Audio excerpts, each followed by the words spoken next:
Аңлаватқаныңла Беліқчі бовай білән Алтын Беліқнің хикайесі.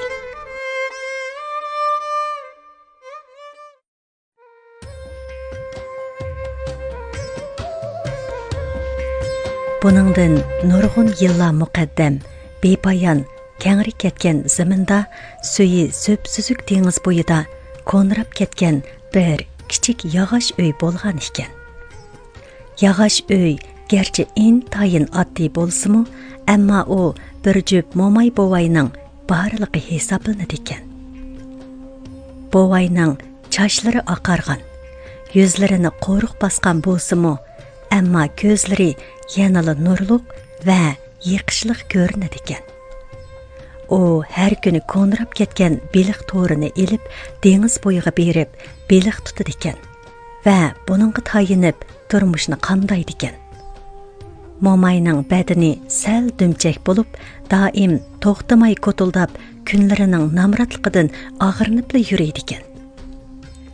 Bir kuni bovay odatdagiga o'xshash dengizga chiqib, beliq tutmoqchi bo'pti. U birinchi qitim to'rni tashlabdi. To'rni tatganda bo'lsa, faqat ho'l bo'lib ketgan har xil har yangsa suv o'simliklari chiqibdi. Ikkinchi qitim to'r tashlabdi. To'rni yiqqanda bo'lsa, yanala parcha-purat dengiz yuzini va qo'loli qipi chiqibdi. Uchinchi qitim to'r tashlab yiqqanda bo'lsa, u beliq to'rining eg'irligini his qilib, ko'nglida asroq bo'lsa-mu umid paydo bo'pti. Bovay beliq to'rini kuchab tortib, qirg'oqqa elib chiqqanda, butun badani nur chaqnab turgan bir oltin beliqning to'r ichida pildirlayotganligini ko'ribdi. Kishini texmi hayron qoldirdigani shuki, oltin beliq shu zamon eg'iz ichib, "Bova, o'tinib qolay, meni qo'yib eting. Men sizga javob qaytiraman. Sizning qanday orzuyingiz bo'lishidan qat'iy nazar, men sizga yordam qilib, amalga oshirib beraman" debdi. Bovay bu bechora oltin beliqqa qarab, nihoyatda ichi og'ribdi.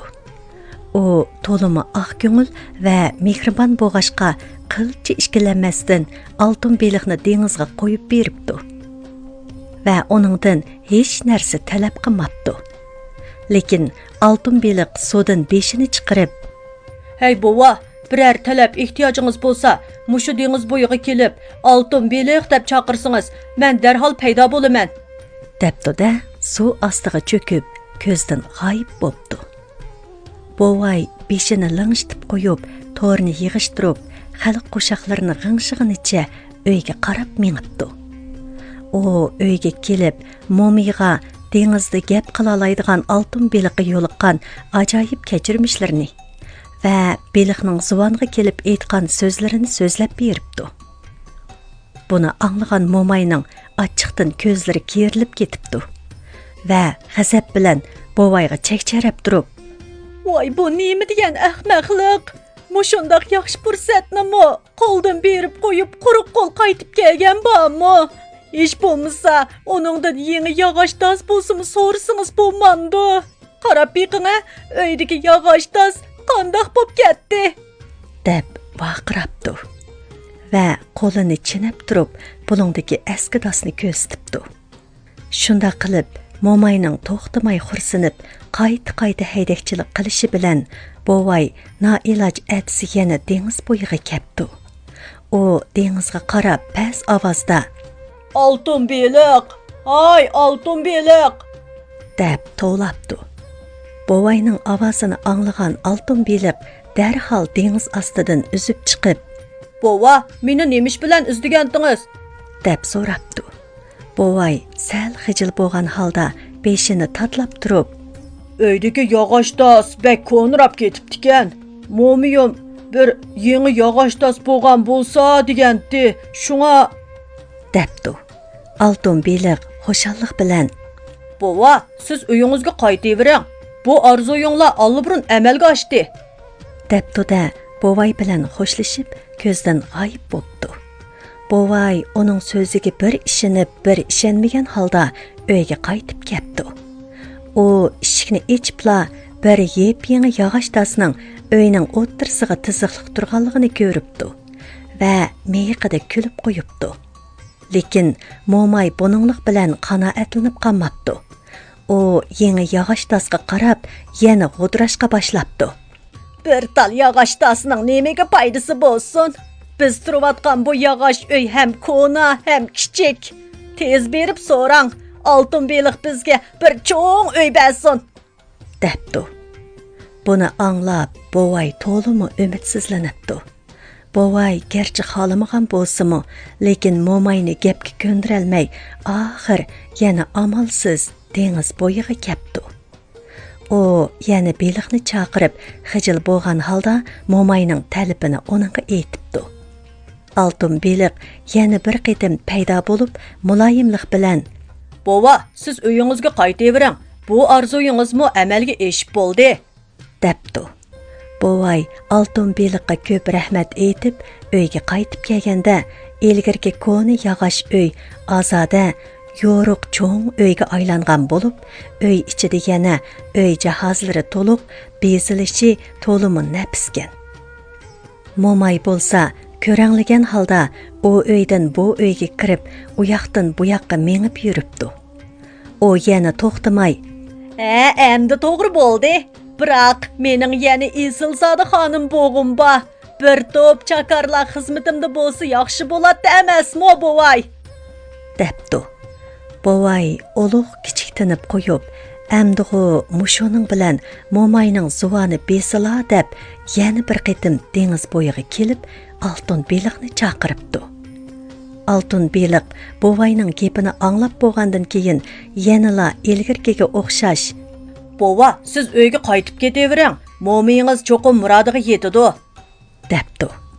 Bu qitim Bovay uyga qaytib kelib, Momayning hashamatlik tovar durdundan kiyim kiyib, beshiga yoqut tosh taqib olganligini, yanada bir to'p chakarlarning izzat ikrom bilan oningga bosh egib, qo'l qo'shtirib turganligini ko'ribdi. Momay bu chaqda Bovayni ko'rib, chiroyini purishtiribdi va bezor bo'lgan holda: "Qarang sizni, kiyimlaringiz nemanchi ko'na? Bu bechora turqingiz Isilzoda xonimning eriga qandaqmi o'xshasin? Buningdan keyin mening oldimda bundaq so'ltiyib yurmang", debdi. Bovay amalsiz beshini chayqab, tunsiz bir chetga surilibdi. Kunlarning kaynidan kunlar o'tibdi. Lekin Momayning oshko'zligi bargan siri kuchayibdi. O bir kuni tuyuqsiz Bovayga: "Hey Bovay, mening ayol podshoh bo'lib, butun davlatga hukmronlik qilg'im bor. Hamma odam mening buyruqimni anglishi kerak. Bering, oltin beliqni izlang", debdi. Bovay ko'zlarini chekchaytib, quloqiga ishonmay turib qoldi. Lekin Momay bu gapni qayta deb, Bovayning beshini og'ritib, uning zotila orom bermabdi. Momayning majburlashi bilan Bovay yana bir qitim dengiz bo'yiga kepdi. Bu chaqdagi dengiz do'lqinlarimi xuddi bir narsadan beshorat berayotgandek avvalqiga zotila o'xshamaydi ekan. Oltin beliq paydo bo'lgandan keyin Bovay titragan holda Momayning talabini uningga aytibdi. Buni anglagan oltin beliq bir haza sukutga cho'mibdi va tamkinlik bilan: "Bova, siz qaytib ketavering. U allaqachon ayol podshohga aylanib bo'ldi", debdi. Bovay uyga qaytib kelganda ko'z oldida bir hashamatlik xon o'rdisi turg'udak. Momay egiz o'rinda sansizlagan yoqut bilan naqshlangan taxt ustida gediyib o'ltirg'udak. Atrofdagi vazirlar bo'lsa, uningga qarab bosh egib, tizlanib turg'udak. Momay Bovayni ko'rib: "Hey qeri, nimaga qarab tursan? Tizlanmamsan?" deb vaqirabdi. Bovay shu hamon tizlanibdi. Kunlar o'tibdi, oylar o'tibdi. Lekin Momayning oshko'zligining cheki bo'lmabdi. Bir mezgil o'tgandan keyin u yana Bovayga: "Men bundan keyin butkul dengizga hukmronlik qilaman. Oltin beliq mening itoatimga o'ssin. Darrov berib, buni uningga yetkizgin", debdi.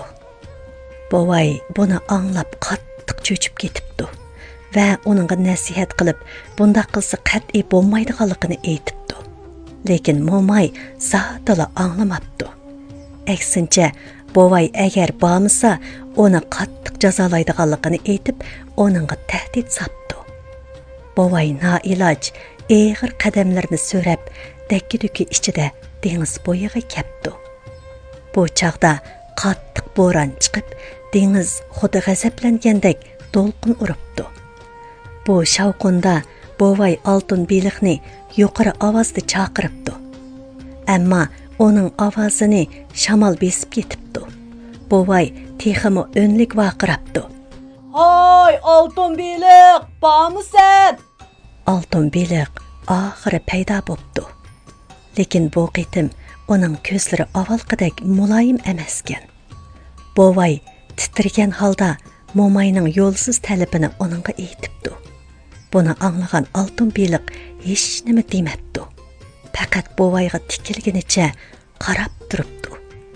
Ondan quyrug'ini shipanglatib, asta-asta dengiz ostiga cho'kibdi va qayta ko'rinmabdi. Bovay dengiz bo'yida hangviqib turib qopdi. U xeyli vaqtdan keyin ondan kayniga burilib, uyga qarab mengibdi.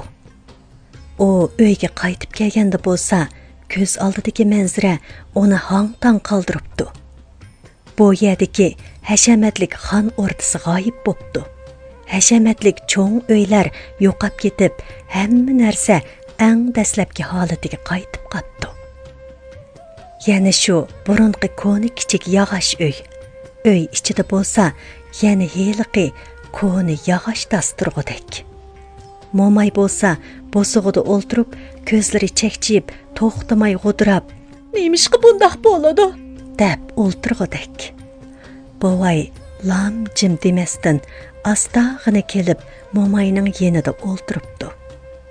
Shuningdan keyin ular yana burunqidek oddi-sotta turmush kechirishga boshlabdi. Momayning o'zining amaliyatiga uyg'un kelmaydigan, chekidan oshgan xam xiyollari yo'qolibdi. Bu ishlardan keyin Momay oxiri haddidan ziyoda oshko'zlikning odamni hammadan mahrum qiladiganligini tushunib, o'z turmushiga qanoat qiladigan, o'zining umrini va xotirjamligini tilaydigan bo'pti.